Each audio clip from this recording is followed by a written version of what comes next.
Phone করে ডেকে নিয়ে গুলি করে হত্যা করা হয়েছে। 2 মাসের শিশু সন্তানকে আগুনে পুড়িয়ে ও নিজের মাকে কুপিয়ে হত্যার অভিযোগ উঠেছে। শেওড়াপাড়ায় একটি আবাসিক হোটেলে সারা রাত আটকে রেখে এক নারীকে সংঘবদ্ধ ধর্ষণের অভিযোগ উঠেছে। শ্রীনগরে এক্সপ্রেসওয়েতে শাহিদা আক্তার নামের এক তরুণীকে গুলি করে হত্যা। মধ্যরাতে কিশোরীকে সংঘবদ্ধ ধর্ষণের চাঞ্চল্যকর ঘটনায় দিনভর উত্তাল কক্সবাজারের চকরিয়া। কান্না আহাজারি থামছে না জারা হায়াত খানের পরিবারের। রাজধানীতে 5 জন মিলে ধর্ষণ ও হত্যার পর হাতির ঝিলে ফেলে দেওয়া হয় 8ম শ্রেণীর ওই কিশোরীর মরদেহ। ঢাকা রাজশাহী রুটে ইউনিক রোড রয়েলসের একটি বাসে ডাকাতি এবং ধর্ষণের ঘটনায় পুরো দেশে তোলপাড় চলছে। ছিনতাইয়ের স্বর্গরাজ্য রাজধানীর মোহাম্মদপুর।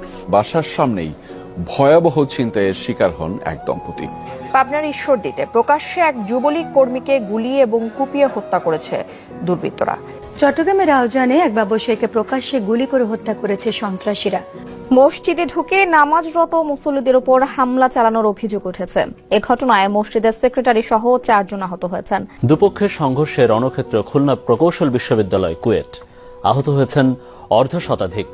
খুলনা নগরীর তেঁতুলতলা এলাকায় খুলনা বিশ্ববিদ্যালয়ের শিক্ষার্থী অর্ণব কুমার সরকারকে প্রকাশ্যে গুলি করে হত্যা করেছে দুর্বৃত্তরা। চট্টগ্রামের রাউজানের সাবেক ছাত্রদল নেতা পিয়ার মোহাম্মদ চৌধুরী বাবুকে গুলি করেছে দুর্বৃত্তরা।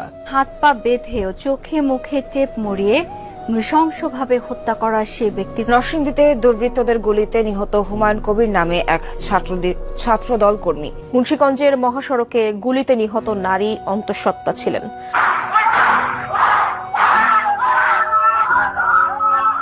সুমন হালদারকে প্রকাশ্যে গুলি করে হত্যার। হোটেল সিগালের সামনের রাস্তায় হাঁটছিলেন গোলাম রাব্বানী টিপু। এ সময় কাছ থেকে তার মাথায় গুলি করে পালিয়ে যায় দুর্বৃত্তরা। কুষ্টিয়ার দৌলতপুরে এক ইউপি চেয়ারম্যানকে ইউনিয়ন পরিষদ কার্যালয়ের ভেতরেই গুলি করে হত্যা করেছে দুর্বৃত্তরা।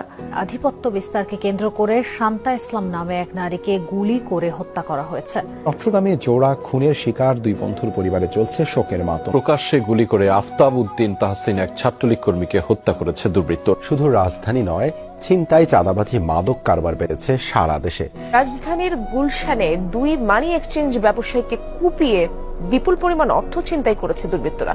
রংপুরে ক্ষুদ্র ও কুটির শিল্প মেলায় হাউজে খেলায় মফিজ পোলা নিয়ে 2 পক্ষের সংঘর্ষ হয়েছে। স্থানীয়তে ছিনতাইয়ের ঘটনা নতুন নয়, তবে এবার তোরাব থানা এলাকায় এসিড নিক্ষেপ করে ছিনতাইয়ের নতুন ধরন দেখা গেছে।